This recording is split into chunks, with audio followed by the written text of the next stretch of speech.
ألف لام ميم صاد كتاب أنزل إليك فلا يكن في صدرك حرج منه لتنذر به وذكرى للمؤمنين اتبعوا ما أنزل إليكم من ربكم ولا تتبعوا من دون أولياء قليلا ما تذكرون وكم من قرية أهلكناها فجاء بأسنا بياتا أو هم قائلون فما كان دعواهم إذ جاء بأسنا إلا أن قالوا إنا كنا ظالمين فلنسألن الذين أرسل إليهم فلنسألن المرسلين فلنقصن عليهم بعلم وما كنا غائبين والبزر يومئذ الحق فمن ثقلت موازينه فأولئك هم المفلحون ومن خفت موازينه فأولئك الذين خسروا أنفسهم بما كانوا بآياتنا يظلمون ولقد مكناكم في الأرض وجعلنا لكم فيها معايش قليلا ما تشكرون ولقد خلقناكم ثم صورناكم ثم قلنا للملائكة اسجدوا لآدم فسجدوا إلا إبليس لم يكن من الساجدين قال ما منعك إلا تسجد إذ أمرتم قال أنا خير منه خلقتني من نار وخلقته من طين قال فاهبط منها فما يكون لك أن تتكبر فيها فاخرج إنك من الصاغرين قال أنظرني إلى يوم يبعثون قال إنك من المنظرين قال فبما أغويتني لأقعدن لهم صراطك المستقيم ثم لآتينهم من بين أيديهم ومن خلفهم وعن شمائلهم ولا تجد أكثرهم شاكرين قال اخرج منها مزحوما ثم لآتينهم من بين أيديهم ومن خلفهم وعن شمائلهم وعن أيمانهم وعن شمائلهم ولا تجد أكثرهم شاكرين قال اخرج منها مزحوما مدحورا فما تبعك منهم لأملأن جهنم منكم أجمعين ويا آدم اسكن أنت وزوجك الجنة فكلا من حيث شئتما ولا تقربا هذه الشجرة فتكونا من الظالمين ويا آدم اسكن أنت وزوجك الجنة فكلا من حيث شئتما ولا تقربا هذه الشجرة فتكونا من الظالمين فوسوس لهم الشيطان ليبدي لهما ما بوري من سوآتهما وقال ما نهاكما ربكما عن هذه الشجرة إلا أن تكونا ملكين أو تكونا من الخالدين وقاسمهما إني لكما لمن الناصحين فدلاهما بغرور فلما ذاقا الشجرة بدت لهما سوآتهما وطفقا يخصفان عليهما من ورق الجنة وناداهما ربهما ألم أنهكما عن تلكما الشجرة وأقل لكما إن الشيطان لكما عدو مبين قالا ربنا ظلمنا أنفسنا وإن لم تغفر لنا وترحمنا لنكونن من الخاسرين قال اهبطوا بعضكم لبعض عدو ولكم في الأرض مستقر ومتاع إلى حين قال فيها تحيون وفيها تموتون ومنها تخرجون يا بني آدم قد أنزلنا عليكم لباسا يواري سواتكم وريشا ولباس التقوى ذلك خير ذلك من آيات الله لعلهم يذكرون يا بني آدم لا يفتننكم الشيطان كما أخرج أبويكم من الجنة ينزع عنهما لباسهما ليريهما سواتهما إنه يراكم وقبيله من حيث لا ترونهم إنا جعلنا الشياطين أولياء للذين لا يؤمنون وإذا فعلوا فاحشة قالوا وجدنا عليها آباءنا والله أمرنا بها وإن الله لا يأمر بالفحشاء أتقولون على الله ما لا تعلمون قل أمر ربي بالقسط وأقيموا وجوهكم عند كل مسجد وادعوا مخلصين له الدين كما بدأكم تعودون فريقا هدى وفريقا أقاربوا السلالة إنهم اتخذوا الشياطين أولياء من دون الله ويحسبون أنهم مهتدون يا بني آدم خذوا زينتكم عند كل مسجد وكلوا واشربوا ولا تسرفوا إنه لا يحب المسرفين قل من حرم زينة الله التي أخرج لعباده والطيبات من الرزق قل هي للذين آمنوا بالحياة الدنيا خالصة يوم القيامة كذلك نفصل الآيات لقوم يعلمون قل إنما حرم ربي الفواحش ما ظهر منها وما بطن والإثم والبغي بغير الحق وأن تشركوا بالله ما لم ينزل به عليكم سلطانا فأي الفريقين أحق بالأمن إن كنتم تعلمون الذين آمنوا ولم يلبسوا إيمانهم بظلم قل من حرم زينة الله التي أخرج لعباده والطيبات من الرزق وهي للذين آمنوا بالحياة الدنيا خالصة يوم القيامة كذلك نفصل الآيات لقوم يعلمون قل إنما حرم ربي الفواحش ما ظهر منها وما بطن والإثم والبغي بغير الحق وأن تشركوا بالله ما لم ينزل به عليكم سلطانا فأي الفريقين ما لم ينزل به سلطانا وأن تقولوا على الله ما لا تعلمون ولكل أمة أجل فإذا جاء أجلهم لا يستأخرون ساعة ولا يستقدمون يا بني آدم قد أنزلنا عليكم لباسا يباري سواتكم وريشا يا بني آدم إما يأتينكم رسل منكم يقصون عليكم آياتي فمن اتقى وأصلح فلا خوف عليهم ولا هم يحزنون والذين كذبوا بآياتنا واستكبروا عنها أولئك أصحاب النار هم فيها خالدون فمن أظلم ممن افترى على الله كذبا أو كذب بآياته أولئك ينالهم نصيب من الكتاب حتى إذا جاءتهم رسلنا يتوفونهم قالوا أينما كنتم تدعون من دون الله قالوا ضلوا عنا وشهدوا على أنفسهم أنهم كانوا كافرين قال ادخلوا في من قد خلت من قبلكم من الجن والإنس إنهم كانوا خاسرين ولكل درجات مما عملوا وليوفيهم أعمالهم وهم لا يظلمون ولكل درجات قال النار ولكل درجات مما عملوا وليوفيهم أعمالهم وهم لا يظلمون قال النار مسواكم خالدين فيها إلا ما شاء الله والذين كذبوا بآياتنا واستكبروا عنها أولئك هم من أظلم ممن افترى على الله كذبا أو كذب بآياته أولئك ينالهم نصيب من الكتاب حتى إذا جاءتهم رسلنا يتوفونهم قالوا أينما كنتم تدعون من دون الله قالوا ضلوا عنا وشهدوا على أنفسهم أنهم كانوا كافرين قال ادخلوا في من خلت من قبلكم من الجن والإنس في النار كلما دخلت أمة لعنت أختها حتى إذا اداركوا فيها جميعا قالت أخراهم لأولاهم ربنا هؤلاء يضلونا فآتهم عذابا ضعفا من النار قال لكل ضعف ولكن لا تعلمون وقالت أولاهم لأخراهم فما كان لكم علينا من فضل فذوقوا العذاب بما كنتم تكسبون إن الذين كذبوا بآياتنا واستكبروا عنها لا تفتح لهم أبواب السماء ولا يدخلون الجنة حتى يلج الجمل في سم الخياط وكذلك نجزي المجرمين لهم من جهنم مهاد ومن فوقهم غواش وكذلك نجزي الظالمين والذين آمنوا وعملوا الصالحات لا نكلف نفسا إلا وسعها أولئك أصحاب الجنة هم فيها خالدون والذين كفروا أولئك أصحاب الجنة هم فيها خالدون ونزعنا ما في صدورهم من غل تجري من تحتهم الأنهار وقالوا الحمد لله الذي هدانا لهذا وما كنا لنهتدي لولا أن هدانا الله لقد جاءت رسل ربنا بالحق فهل لنا من شفاء ويشفع لنا أو نرد فنعمل غير الذي كنا نعمل ونغسل أنفسهم وضل عنهم ما كانوا يفترون إن ربكم الله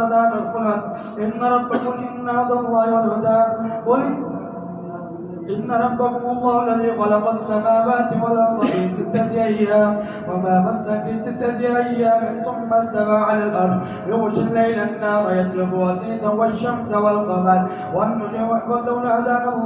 لولا هدانا الله إن إن ربكم الله الذي خلقنا الذين كذبوا بآياتنا واستكبروا عنها لا تفتح لهم أبواب السماء ولا يدخلون الجنة حتى يلج الجمل في سم الخياط ونزعنا ما في صدور من غل تجري من تحتهم الأنهار وقالوا الحمد لله الذي هدانا لهذا وما كنا لنهتدي لولا أن هدانا الله لقد جاءت رسل ربنا بالحق فهل لنا من شفعاء فيشفعوا لنا أو نرد فنعمل غير الذي كنا نعمل قد خسروا أنفسهم وضل عنهم ما كانوا يفترون ونودوا أن تلكم الجنة ورثتموها بما كنتم تعملون ونادى أصحاب الجنة أصحاب النار قد وجدنا ما وعدنا ربنا حقا فهل وجدتم ما وعد ربكم حقا قالوا نعم فأذن مؤذن بينهم اللعنة الله على الظالمين الذين يصدون عن سبيل الله ويبغون عوجا وهم بالآخرة كافرون وبينهما حجاب وعلى الأعراف رجال يعرفون كلا بسيماهم ونادوا أصحاب الجنة سلام عليكم لم يدخلوها وهم يطمعون وإذا صرفت أبصارهم تلقاء أصحاب النار قالوا ربنا لا تجعلنا مع القوم الظالمين ونادى أصحاب الأعراف رجال يعرفونهم بسيماهم قالوا ما أغنى عنكم جمعكم وما كنتم تستكبرون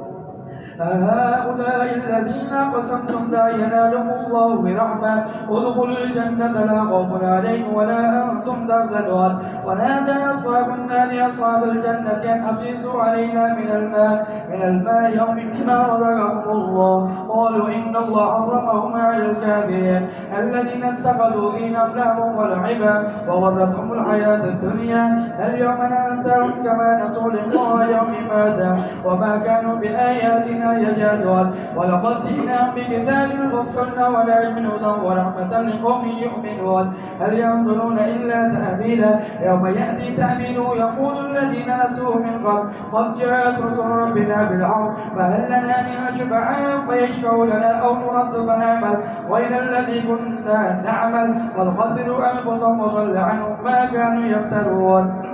إن ربكم الله الذي خلق السماوات والأرض في 6 أيام ثم استوى على العرش يغشي الليل النهار ويطلبه حثيثا والشمس والقمر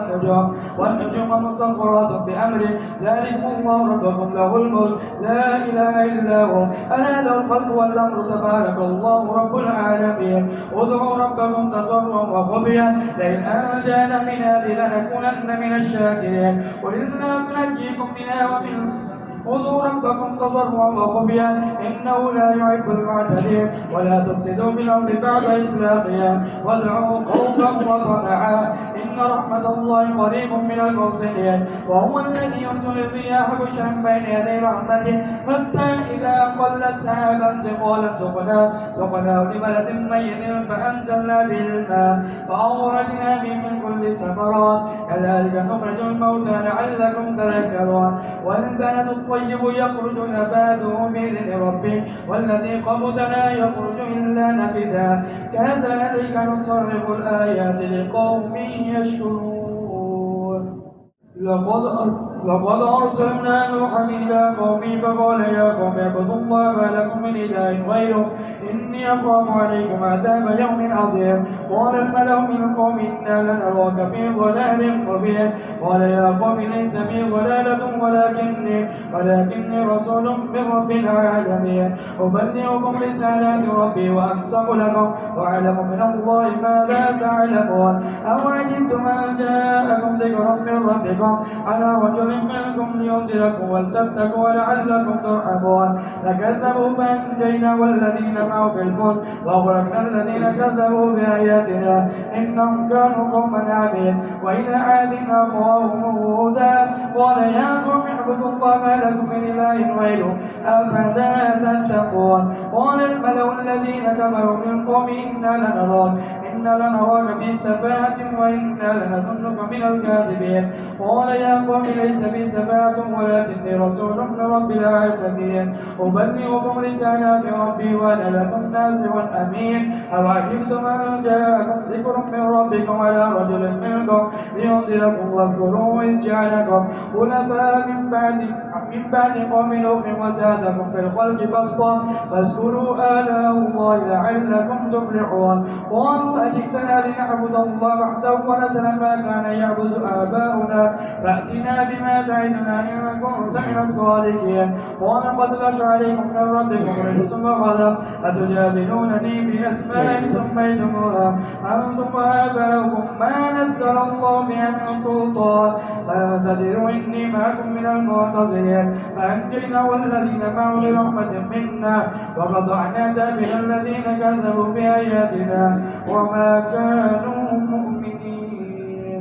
وإلى ثمود أخاهم صالحا قال يا قوم اعبدوا الله ما لكم من إله غيره قد جاءتكم بينة من ربكم هذه ناقة الله لكم آية فذروها تأكل في أرض الله فلا تمسوها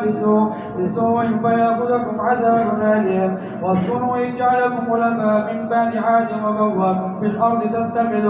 تتخذون من سهولها قصورا وتنحتون الجبال بيوتا واذكروا آلاء الله ولا تعثوا في الأرض مفسدين قال الملأ الذين استكبروا من قوم الذين استضعفوا لمن آمن منهم أتعلمون أن صالحا مرسل من ربهم قالوا إنا بما أرسل به مؤمنون قال الذين استكبروا إنا بالذي آمنتم به كافرون فعقروا الناقة وعدوا أن من ربهم وقالوا يا صالح ائتنا بما تعدنا إن كنت من المرسلين فأخذتهم الرجفة فأصبحوا في دار جاثمين فتولى عنهم وقال يا قوم لقد أبلغتكم رسالة ربي ونصحت لكم ولكن لا تحبون الناصحين ولوطا إذ قال لقومه أتأتون الفاحشة ما سبقكم بها من أحد من العالمين إنكم لتأتون الرجال شهوة من دون النساء بل أنتم قوم مسرفون فما كان جواب قومي إلا أن قالوا أخرجوهم من قريتكم إنهم ناس يتطهرون فأنجيناه ولو إلا امرأته كانت من الغابرين وأمطرنا عليهم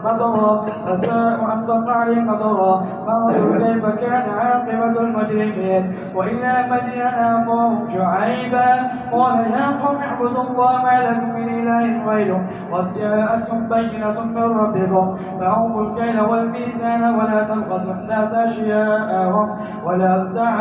ولا تفسدوا في الأرض بعد إصلاحها ذلكم خير لكم إن كنتم مؤمنين ولا تقعدوا بكل صراط توعدون وتصدون عن سبيل الله من آمن به تبغون عوجا واذكروا إذ كنتم قليلا فكثركم وانظروا كيف كان عاقبة المفسدين وإن كان طائفة منكم آمنوا بالذي أرسلت به وطائفة لم يؤمنوا فاصبروا حتى يحكم الله بيننا وهو خير الحاكمين قال الملأ الذين استكبروا من قومه لنخرجنك يا شعيب والذين آمنوا معك من قريتنا أو لتعودن في ملتنا قال أولو كنا كارهين قد افترينا على الله كذبا إن عدنا في ملتكم بعد إذ نجانا الله منها وما يكون لنا أن نعود فيها إلا أن يشاء الله ربنا وسع ربنا كل شيء علما على الله توكلنا ربنا افتح بيننا وبين قومنا بالحق وأنت خير الفاتحين وقال الملأ الذين كفروا من قوم لئن اتبعتم شعيبا إنكم إذا لخاسرون فأخذتهم الرجفة فأصبحوا في دار جاثمين الذين كذبوا شعيبا كانوا هم الخاسرين فتولى عنهم وقال يا قوم لقد أبلغتكم رسالات ربي ونصحت لكم فكيف آسى على قوم كافرين وما أرسلنا في قرية من نبي إلا أخذنا آلا بالبأساء والضراء لعلهم يصبرون ثم بدلنا مكان السيئة الحسنة حتى عفوا وقالوا قد مس آباءنا السراء فأخذناهم بغتة وهم لا يشعرون ولو أن أهل القرى آمنوا واتقوا لفتحنا بركات من السماء والأرض ولكن كذبوا فأخذناهم بما كانوا يكسبون أفأمن أهل القرى أن يأتيهم بياتنا بياتا وهم نائمون أما من أهل القرى أن يأتيهم بأسنا ضحى وهم يلعبون أفأمنوا مكر الله فلا يأمن مكر الله إلا القوم الخاسرون أولم يهد للذين يرثون الأرض من بعد أهلها أن لو نشاء وصبنا بذنوبهم ونتبع على قلوبهم فهم لا يفقهون ونطبع على قلوبهم فهم لا يسمعون تلك القرى نقص عليك من أنبائها ولقد جاءتهم رسلا بالبينات ثم إن كثيرا منهم بعد ذلك في الأرض لمسرفون إنما جزاء الذين يحاربون الله ورسوله ويسعون في الأرض فسادا أن يقتلوا أو يصلبوا أو تقطع أيديهم ورجلوا من خلاف أو ينفوا من الأرض ذلك لهم خزي في الدنيا ولهم في الآخرة عذاب عظيم أولئك الأمر من كان ميتا فأحيينا وجعلنا له نور وكذلك نتلو على قلوب المعتدين ثم بعثنا من بعد موسى بآياتنا إلى فرعون وملئه فظلموا بها ثم بعثنا من بعد موسى بآياتنا إلى فرعون وملئه فظلموا بها فانظر كيف كان عاقبة المفسدين وقال موسى يا فرعون إني رسول من رب العالمين حقيق على أن لا أقول على الله إلا الحق قد جئتكم ببينة من ربكم فأرسل معي بني إسرائيل قال إن كنت جئت بآية فأت بها إن كنت من الصادقين فألقى عصا فإذا هي ثعبان مبين ونزع يده فإذا هي بيضاء للناظرين قال الملأ من قوم فرعون إن هذا لساحر عليم يريد أن يخرجكم من أرضكم بسحره فماذا تأمرون قالوا ارجعوا وأخاه وابعث وأرسل في المدائن حاشرين ليأتوك بكل ساحر عليم وجاء السحرة فرعون قالوا إن لنا لأجرا إن كنا نحن الغالبين قال نحن وإنكم إذا لمن المقربين قال لهم موسى ما أنتم ملقون ألقوا عبادهم عصيهم وقالوا بعزة فرعون إنا نحن الغالبون فألقى موسى عصاه فإذا يتلقف ما يأفكون فما قال الحق وبطل ما كانوا يعملون فغلبوا هنالك وانقلبوا صاغرين فألقي السحرة ساجدين قالوا آمنا برب العالمين رب موسى وأوحينا إلى موسى أن أسر بعبادي وأوحينا إلى موسى أن ألق عصاك فإذا هي تلقف ما يأفكون فوق الأرض وبطل ما كانوا يعملون فغلبوا هنالك وانقلبوا صاغرين فألقي السحرة ساجدين قالوا آمنا برب العالمين رب موسى وهارون قال فرعون آمنتم قبل أن آذن لكم إنه لكبيركم الذي علمنا هذا لمكر مكرتم في المدينة ادخلوا منها فسوف تعلمون لأقطعن أيديكم وأرجلكم من خلاف ثم لصلبنكم أجمعين قالوا لا ضير إنا إلى ربنا منقلبون وما تنقم منا إلا أن آمنا بآيات ربنا لما جاءتنا ربنا أبرغ علينا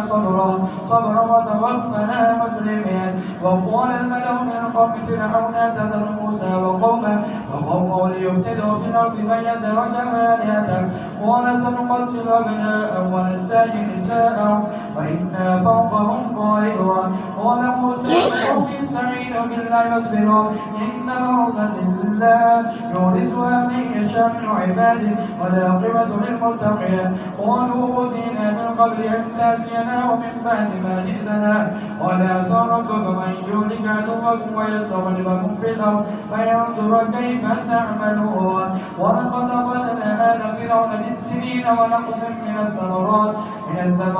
لعلهم يذكرون فإذا جاءتهم الحسنة قالوا لنا هذه وإن تصبهم سيئة يطيروا بموسى ومن معه ألا إنما طائرهم عند الله ولكن أكثرهم لا يعلمون وقالوا مهما تأتنا من آية لتسحرنا بها فما نحن لك بمؤمنين فأرسلنا عليهم الطوفان والجراد والقمل والضفادع والدم آيات مفصلات واستكبروا وكانوا قوما مجرمين. ولما وقع عليهم الرجل قالوا يا موسى ادع لنا ربك بما عهد عندك لئن كشفت عنا الرجز لنؤمنن لك ولنرسلن معك بني إسرائيل. فلما كشفنا عنهم الرجز إلى أجل بالغوا إذا هم ينكثون فانتقمنا منهم فأغرقنا في اليم بأنهم كذبوا بآياتنا وكانوا عنها غافلين. وأورثنا القوم الذين كانوا يستضعفون مشارق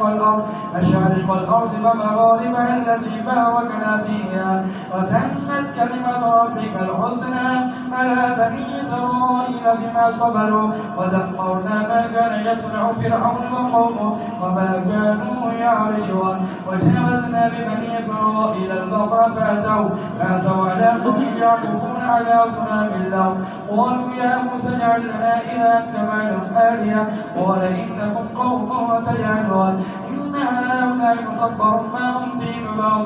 وباطل ما كانوا يعملون. قال أغير الله يبغيكم إلها وفصلكم على العالمين. وإذا أتيناكم من آل فرعون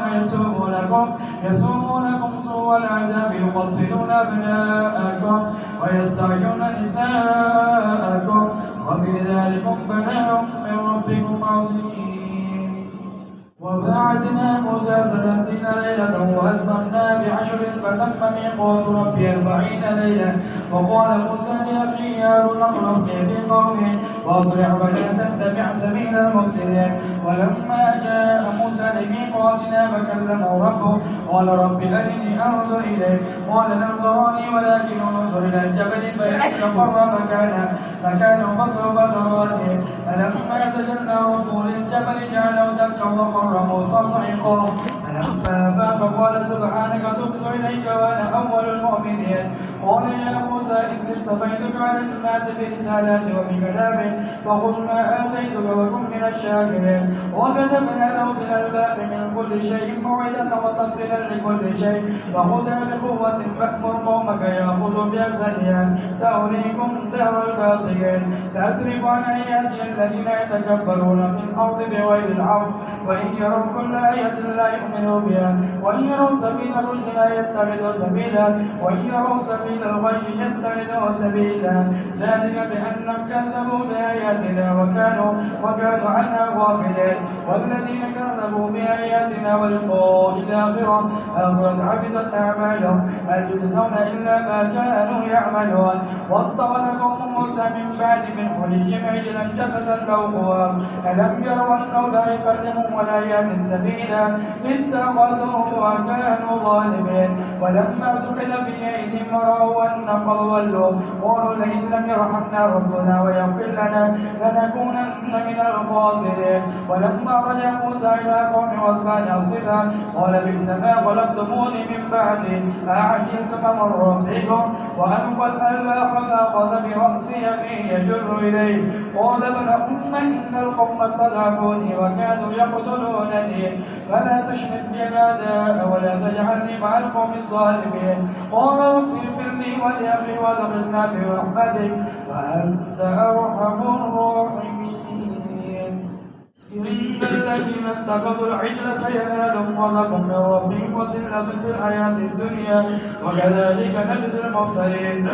ثم عملوا الصياد ثم تابوا من بعد ذلك واصلحوا إن ربك من بعدها لغفور رحيم. ولما سكت عن موسى الغضب وقد الأيام وفي نسختها هدى ورحمة للذين هم لربهم يرهبون. واختار موسى قومه 70 رجلا لميقاتنا فلما أخذتهم الرجفة قال رب لو شئت أهلكتم من قبل وإياك أتهلكنا بما فعل السفهاء منا إن هي إلا فتنتك تضل بها من تشاء وتهدي من تشاء أنت ولينا فاغفر لنا وارحمنا وأنت خير الغافرين. واكتب لنا في هذه الدنيا حسنة وفي الآخرة إنا عدنا إليك قال عذابي يصيب به من أشاء ورحمتي وسعت كل شيء فسأكتبها للذين يتقون ويؤتون الزكاة والذين هم بآياتنا يؤمنون الذين يتبعون الرسول النبي الأمي الذي يجدونه مكتوبا عندهم في التوراة والإنجيل يأمر بالمعروف وينهى عن المنكر ويحل لهم الطيبات ويحرم عليهم الخبائث ويزرع إسرهم والأولاد التي كانت عليهم فالذين آمنوا به وعزلوه ونصروا واتبعوا النور الذي أنزل فأولئك هم المفلحون. قل يا أيها الناس إني رسول الله إليكم جميعا الذي له ملك السماوات والأرض لا إله إلا هو يحيي ويميت فآمنوا بالله ورسوله النبي الأمي الذي يؤمن بالله وكلماته واتبعوه لعلكم تهتدون. ومن قوم موسى أمة يهدون بالحق وبه يعدلون وقطعناهم 12 أسباطا أمما فأوحينا إلى موسى إذ استسقاه قوم ونسرف بعصاك الحجر فانبجست منه 12 عينا قد علم كل أناس مشربهم وظللنا عليهم الغمام وأنزلنا عليهم المن والسلوى كلوا من طيبات ما رزقناكم وما ظلمونا ولكن كانوا أنفسهم يظلمون. وإذ قيل لهم اسكنوا هذه القرية فكلوا منها حيث شئتم وقولوا حصة نغفر لكم خطاياكم سنزيد المحسنين. فبدل الذين ظلموا منهم قولا غير الذي قيل لهم فأرسلنا عليهم من السماء بما كانوا يظلمون. واسألهم عن القرية التي كانت حاصلة البحر إذ يعدون في السبت إذ تأتيهم حيتانهم يوم سبتهم شرعا ويوم لا يسبتون لا تأتيهم كذلك نبلوهم بما كانوا يفسقون. وإن قالت أمة منهم لم تعظون قوما الله مهلكهم ومعذبهم عذابا شديدا قالوا معذرة إلى ربهم ولعلهم يتفكرون. فلما نسوا ما ذكروا به أنجينا الذين ينهون عن السوء وأخذنا الذين ظلموا بعذاب بئيس بما كانوا يفسقون. فلما عتوا عما نهوا قلنا لهم كونوا قردة خاسئين. وإذ تأذن ربك ليبعثن عليهم إلى يوم القيامة أن يسوموا سوء العذاب إن ربك لسريع العقاب وإنه لغفور رحيم. وقطعناهم في الأرض أماما منهم الصالحون ومنهم دون ذلك وبلوناهم بالحسنات والسيئات لعلهم يرجعون. فخلف من بعدهم خلف ورثوا الكتاب يأخذون عرض هذا الأدنى ويقولون سيغفر لنا وإن يأتهم عرض مثله يأخذه. ألم يؤخذ عليكم ميثاق الكتاب ألا يقولوا على الله إلا الحق ودرسوا ما فيه والدار الآخرة خير للذين يتقون فلا تعقلون. والذين يمسكون بالكتاب وأقاموا الصلاة إنا لنجزي أجر المصلحين. وإذ نتقنا الجبل فوقهم كأنه ظلة وظنوا أنه واقع بهم خذوا ما آتيناكم بقوة واذكروا ما فيه لعلكم تتقون. وإذ نتقنا الجبل فوقهم كأنه ظلة وظنوا أنه واقع بهم خذوا ما آتيناكم بقوة واذكروا ما فيه لعلكم تتقون. وإذ أخذ ربك من بني آدم من ظهورهم ذرية وأشهدهم على أنفسهم ألست بربكم قالوا بلى شهدنا أن تقولوا يوم القيامة إنا كنا عن هذا غافلين أو تقولوا إنما أشرك آباؤنا من قبل وكنا ذرية من بعده أفتهلكنا بما فعل المبطلون. وكذلك نفصل الآيات ولعلهم يرجعون. واتل عليهم نبأ الذي آتيناه آياتنا فانسلخ منها فاتبعه الشيطان فكان من الغاوين. ولو شئنا لرفعناه بها ولكنه أخلد إلى الأرض واتبع هواه فمثله كمثل الكلب إن تحمل عليه يلهث أو تتركه يلهث ذلك مثل القوم الذين كذبوا بآياتنا فقصص القصص لعلهم يتفكرون. ساء مثلا القوم الذين كذبوا بآياتنا وأنفسهم كانوا يظلمون. من يهد الله فهو المهتدي ومن يضلل فأولئك هم الخاسرون. ولقد ضربنا لجهنم كثيرا من الجن والإنس من الجن والإنس لهم قلوب لا يفقهون بها ولهم أعين لا يبصرون بها ولهم آذان لا يسمعون بها أولئك كالأنعام بل هم أضل أولئك هم الغافلون ولله الأسماء الحسنى فادعوه بها وذروا الذين يلحدون في أسمائه سيجزون ما كانوا يعملون وممن خلقنا أمة يهدون بالحق وبه يعدلون والذين كذبوا بآياتنا سنستدرجهم من حيث لا يعلمون وأملي لهم إن كيدي متين أولم يتفكروا ما بصاحب من جنة إن هو إلا نذير مبين أولم ينظروا في ملكوت السماوات والأرض وما خلق الله من شيء عسى أن يكون قد اقترب أجلهم فبأي حديث بعده يؤمنون من يضلل الله فلا هادي له ويذرهم في طغيانهم يعمهون يسألونك عن الساعة أيان مرساها قل إنما علم عند ربي لا يجليها لوقتها إلا هو ثقلت في السماوات والأرض لا تأتيكم إلا بغتة يسألونك كأنك حفي عنها قل إنما علم عند الله ولكن أكثر الناس لا يؤمنون قل لا أملك لنفسي نفعا ولا ضرا إلا ما شاء الله لكل أمة إلا ما شاء الله ولو كنت أعلم الغيب لاستكثرت من الغيب وما مسني السوء إن أنا إلا نذير وبشير لقوم يؤمنون هو الذي خلقكم من نفس واحدة وجعل منها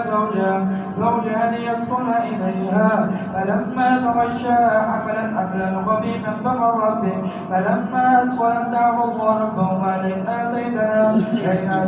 صالحا لنكونن من الشاكرين فلما آتاهما صالحا جعلا له شركاء فيما آتاهما فتعالى الله عما يشركون أيشركون ما لا يخلق شيئا وهم لا ينصرون ولا يستطيعون لهم نصرا ولا أنفسهم ينصرون وإن تدعوا من الهدى لا يتبعوكم سواء عليكم أدعوتم أم أنتم صامتون إن الذين تدعون من دون الله عباد أمثالكم فادعوهم فليستجيبوا لكم إن كنتم صادقين ألهم أرجل يمشون بها أم لهم أيدي يبطشون بها أم لهم أعين يبصرون بها أم لهم آذان يسمعون بها قل ادعوا شركاءكم ثم كيدوني فلا تنزلون إن وليي الله الذي نزل الكتاب وهو يتولى الصالحين والذين تدعون من دونه لا يستطيعون نصركم ولا أنفسهم ينصرون وإن تدعوا لا يستطيعون نصركم ولا أنفسهم ينصرون وإن تدعوا لا يستطيعون نصركم ولا أنفسهم ينصرون وإن تدعوا لا يسمعوا بطرهم ينظرون فهم لا يبصرون خذ العفو وأمر بالعرف وأعرض عن الجاهلين وإما ينزغنك من الشيطان نزغ فاستعذ بالله إنه هو السميع العليم إن الذين اتقوا إذا مسهم طائف من الشيطان تذكروا فإذا هم مبصرون وإخوانهم يمدونهم بالغي ثم لا يبصرون وإذا لم تأتي بآية قالوا لولا اتبعتها وإنما أتبع ما يوحى إلي من ربي هذا بصائر من ربك وهدى ورحمة لقوم يؤمنون وإذا قرئ القرآن فاستمعوا له وأنصتوا لعلكم ترحمون واذكر ربك في نفسك تضرعا وخيفة دون الجهل من القول بالغضب والآصال ولا تكن من الغافلين إن الذين عند ربك لا يستكبرون عن عبادته ويسبحونه وله يسجدون